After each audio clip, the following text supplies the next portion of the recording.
Missionary Timothy Mann and organizer of Serve Asia's summer team, Dr. Gary Martindale, gather at Evangel University to honor Missionary Week in their own special way. Welcome with me, Mr. Mann and Dr. Martindale. Hello. It's good to see you. It's good to see you. Good morning. So, can you guys talk a little bit about your international experience? Well, we typically take Evangel students to Southeast Asia in the summers. We've been doing that since 2001. And we have students who volunteer for 6 to 8 weeks, and it's usually in countries like Cambodia or Thailand or Myanmar. This year we're also reaching out to Indonesia and Japan. Interesting.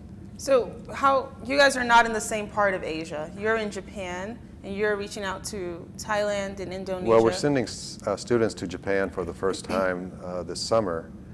And Tim here has already provided some help for our students who are going, giving them some cultural experience or information and helping to prepare them for their summer of service. Cool. Can you talk a little bit about Japan? Absolutely.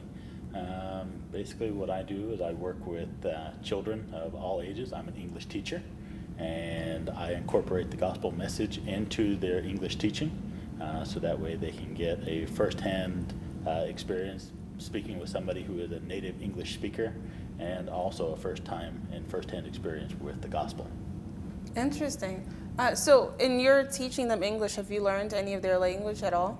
I have learned a little bit of their language, enough to be a little bit dangerous and get around to ask questions and just learn how to have a minimal and conversation, but not enough to have detailed conversation or enough to understand native speak. Awesome. So what's the experience like for your students when they travel off to their different parts of Asia? One word, addictive. So once they go overseas, they usually want to go back again. It really broadens people's horizons and helps them to understand life in another setting, another culture. And it's a really healthy experience, and they come back, they have a concern for people in those countries. They end up praying for people back home. They usually make friends. Facebook comes into play, and they maintain some of the relationships that they built over the summer. Yeah, with technology now, I'd imagine it'd be a lot easier to stay in contact with people in Asia as you're here. So do you guys normally keep in contact when you come back, or like how does this work out? I have a few friends, Thai friends, that I keep in contact with, and certainly some others who are part of the AG mission organization that we stay in contact with through internet, and that's very helpful and profitable, actually, for planning and organizing trips, so we can stay in contact and communicate ideas and what we want, where we're going, and all that kind of thing. Yeah.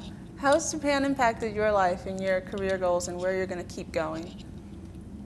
It's had a major impact. I think my first trip was in 2010, and I went only for 3 weeks with a CBC, or Central Bible College student. There was a group of about 5 of us, and the very first time I actually set foot into the soil and got to meet and know people, it was an experience I will never forget. And it's because of that firsthand experience that I got to teach and work with children all summer for roughly about 3.5 weeks. And I got to meet and know a lot of people, and got introduced to the language, the culture, and the people, which is very different from a Western aspect that we like to place on what Asian culture is really like. And once you get to experience it firsthand for yourself, you'll find that the experience is like nothing you've ever had before or been exposed to. Yeah, I believe it. Thank you so much for coming out here and talking to us. It means a lot to me. It means a lot to us.